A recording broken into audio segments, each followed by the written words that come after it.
Bueno, a través de Murakami también descubrí, y a través de este traductor, bien mamá, el traductor norteamericano, descubrí una mujer, Miyuki Miyabi, que escribe policiales y tiene un libro de 1992 que en el original se llama Carta para el Infierno, que es sobre una inspectora mujer, un inspector que le pide a su sobrina que busque a su prometida que desapareció dejando muchas deudas. La policía busca a esta mujer y cuando la va buscando encuentra una serie de cadáveres que ella dejó atrás de su rastro, pero no encuentra a la persona, parece que cambió de personalidad más de una vez quizás. Et donc, nourri de toutes ces influences, à la fois littéraires et puis celles de la vie de tous les jours et de l'information, je décide en fait d'écrire mon premier roman. Et j'ai trouvé mon sujet, ça sera l'histoire d'une fille qui débarque de France au Japon, donc dans un pays qu'elle ne connaît pas, dont elle ne maîtrise pas la langue, dont elle ne comprend pas la culture, dont elle ne comprend pas les codes. C'est un peu une fille comme moi, elle ne ressemble pas du tout, mais elle est quand même en gros dans la même situation. Bueno, y con todas estas influencias fue, tanto literarias como la ciudad en sí, fue que empecé a escribir mi primera novela, encontré el tema era una joven mujer francesa que llegaba a Japón sin conocer el idioma, sin conocer los códigos, un poco se me parecía en ese aspecto porque era como una mujer que llegaba, aunque no se me pareciera nada. Et donc c'est la naissance de Louise Morvan, qui est mon premier personnage et qui est une détective privée qui a hérité de l'agence d'investigation de son oncle, lequel a été assassiné dans des circonstances non élucidées. Et elle a toujours des problèmes de facture, elle a vraiment du mal pour gagner son argent. Et donc là, un client lui propose de partir au Japon pour enquêter sur les agissements de son neveu qui dépense beaucoup d'argent sans que personne ne le prenne pour. Bueno, y ahí surgió mi primer personaje, que se llama Louise Marron, es una detective privada que hereda la firma de investigaciones, la oficina de investigaciones de su tío, que fue asesinado en circunstancias no esclarecidas. Ella tiene muchos problemas para ganarse el pan, para ganar su sustento, y entonces es así que un cliente le ofrece ir a Japón a investigar a su sobrino, que no se sabe por qué está gastando muchísimo dinero. Comme en fait j'avais une passion depuis très longtemps pour l'œuvre de Raymond Chandler, je repense à tout ça et pour inventer mon personnage, j'ai l'idée de mélanger deux archétypes du roman noir, avec deux types de personnages qu'on trouve chez Chandler, à la fois le détective et la femme fatale. Et donc je les fais fusionner et j'en fais un seul personnage. Bueno, y como siempre fui una apasionada de Raymond Chandler, cuando estoy pensando en esta novela pienso que me gustaría mezclar dos tipos de personajes, dos arquetipos que aparecen en Chandler, que son el detective y la femme fatale.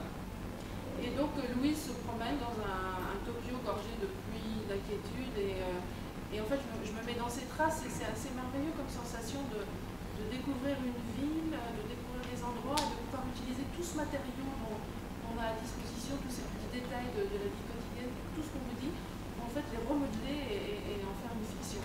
Et découvrir en même temps que le personnage une culture. C'était une expérience assez extraordinaire. Bueno, en ese momento entonces empecé con Luis, metiéndose en una Tokio muy inquietante, y la verdad que la sensación de ir descubriendo una ciudad, al mismo tiempo que utilizar esas cosas que uno descubre como recursos de escritura en una ficción, me pareció una experiencia muy agradable. Et alors, ce premier roman, je l'intitule Baka, avec un point d'exclamation. Alors Baka en japonais, ça veut dire idiot ou idiote, et on m'a toujours demandé pourquoi j'avais choisi ce titre. Alors en fait, il y a plein d'explications. Une des explications, c'est qu'en fait, Louise est un peu une idiote parce qu'elle débarque sans rien savoir, en croyant tout savoir, et en fait, ça ne va pas se passer comme elle l'envisageait. La fille qui se fait tuer est une idiote aussi parce qu'elle n'a pas vu venir le coup. Voilà, il y a déjà ces raisons-là, mais peut-être, après réflexion, il y en a une autre aussi. Je m'étais souvenu d'un film britannique, The Bronze Man's Contract, c'est Le meurtre dans un jardin anglais, de Peter Greenaway, qui date là encore des années 80, c'était vraiment sur le plan culturel formidable des années 80. C'est un film au parfum de polar, ça se passe en Angleterre à la fin du XVIIe siècle. Mrs. Neville, une femme fortunée, demande à...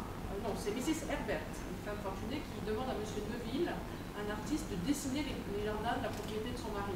Et pour le payer, enfin c'est pas elle qui a de l'argent, c'est son mari, pour le payer, elle lui accorde ses faveurs. Alors en fait, le dessinateur est très content, il se dit qu'il va profiter de l'aubaine et il ne se rend pas compte qu'il va se faire complètement manipuler. Bueno, mi primera novela se llamó Baka. Baka con signo de exclamación es una palabra en japonés que quiere decir idiota. ¿Por qué me preguntan siempre de dónde viene ese título? Bueno, hay muchas explicaciones. Creo que la primera es que Luis, mi protagonista, es un poco un idiota que cree que sabe todo, que en realidad llega sin saber nada y las cosas terminan pasando de otra forma de la que ella esperaba. Otra razón puede ser la mujer que se hace matar en la novela, que también es una idiota porque no ve venir todo lo que le iba a pasar. También estas reflexiones de pensar por qué le puse idiota me hicieron pensar en una película del Reino Unido, de Peter Greenaway, que en francés se llamó Muerte en un jardín inglés, que es de los 80, creo que es una de las mejores películas de todos los 80, sucede a fines del siglo XVII. La señora Herbert, que es una señora acaudalada, contrata a un pintor, un dibujante, para que dibuje sus jardines, pero en vez de pagarle con dinero, le dice le voy a ir pagando con favores, y él piensa, que bueno, me va a beneficiar mucho más que el dinero, pero a la vez no se da cuenta que va a ser manipulado. Et en fait, il y a une citation dans ce film qui m'a toujours marqué. À un moment donné, un personnage dit à l'autre quelque chose du genre, l'artiste, en fait, c'est un crétin, mais un crétin magnifique. Parce qu'il a la chance de capter les vibrations du monde, on ne sait pas pourquoi, il est né comme ça, pour les renvoyer, modifier donc, vers ses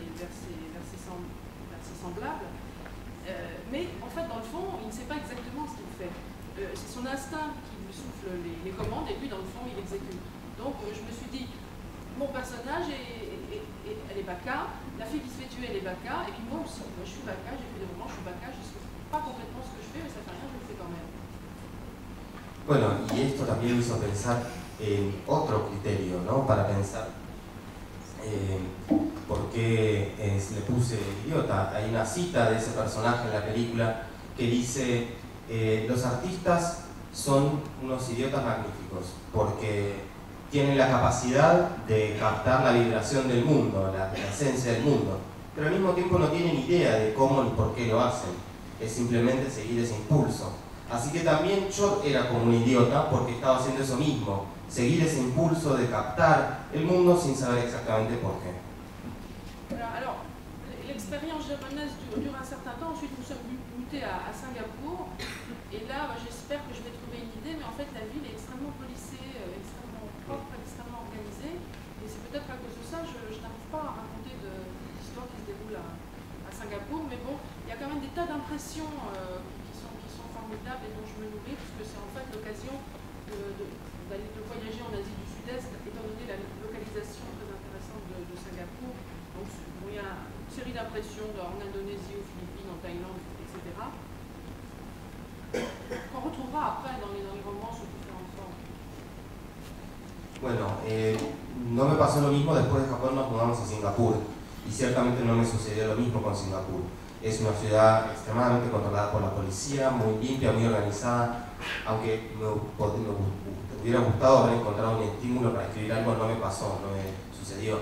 Pero sí me sirvió para conseguir más impresiones de todo el sudeste asiático, porque su ubicación es fantástica y desde ahí es muy fácil ir a Filipinas, a Tailandia. Entonces todas esas regiones y países que conocí realmente sí tienen una influencia en mis novelas posteriores. Bon, malgré tout à Singapour, en fait, je suis toujours sous une influence, mais pas directement asiatique. Enfin, je lis des journaux américains et je découvre des informations sur le transhumanisme. Alors, c'était au début des années 2000, on n'en parlait pas trop, vous savez, le transhumanisme, en fait, c'est un mouvement qui prône l'usage des techniques et de la science pour augmenter l'être humain, pour l'améliorer. En fait, c'est une sorte de vision, de fusion de l'homme avec la machine, avec le robot. Et déjà au Japon, j'avais été impressionnée par le fait que le gouvernement japonais mettait vraiment le paquet dans le domaine de la recherche sur les robots. Puisqu'en fait, ils ont toujours d'ailleurs un gros problème démographique, leur population est terriblement vieillissante. Et donc ils ont trouvé comme solution, parce que ce sont des gens terriblement pragmatiques, de développer les robots pour créer des aides à la personne en fait. Et donc tout ça m'avait déjà frappé à l'époque parce que nous en France, en Europe, à cette époque-là, les robots on en parlait, mais c'est pas comme c'est maintenant. En fait, il y a 14-15 ans, c'était complètement de la science-fiction. Et donc tout ça ça m'a travaillé et m'a donné l'idée d'écrire Vox, qui est en fait un roman noir, mais aussi un roman qui flirte avec la science-fiction, puisque le tueur dans Vox rêve de devenir un robot, rêve de la fusion avec la machine. Un segundo. Bueno. C'est fini? Ah ouais, ok. Bueno, en Singapur no solo tuvo la influencia de recorrer distintas regiones de Asia, sino que también tenía una fuerte influencia de Estados Unidos porque leía diarios norteamericanos. Y ahí fue que di con el transhumanismo. El transhumanismo es un movimiento que pretendía usar la ciencia, hasta principios de los 2000, para mejorar al humano. El ideal era unir al humano con el robot. Y en Japón, el gobierno japonés hace muchos años que viene insistiendo con el tema de los robots. No solo por el problema demográfico que tienen hace muchísimos años, sino que también la idea es desarrollar robots para ayudar a las personas, a distintos tipos de personas. O sea que en Japón esto tenía un desarrollo importante. Hace 14, 15 años atrás, piensen que esto era bastante ciencia ficción, no es como hoy que los robots saltan y corren. Y de esa idea surgió mi otra novela que se llama Vox, que es un poco una novela negra, también un poco ciencia ficción, en la cual el asesino sueña con ser robot.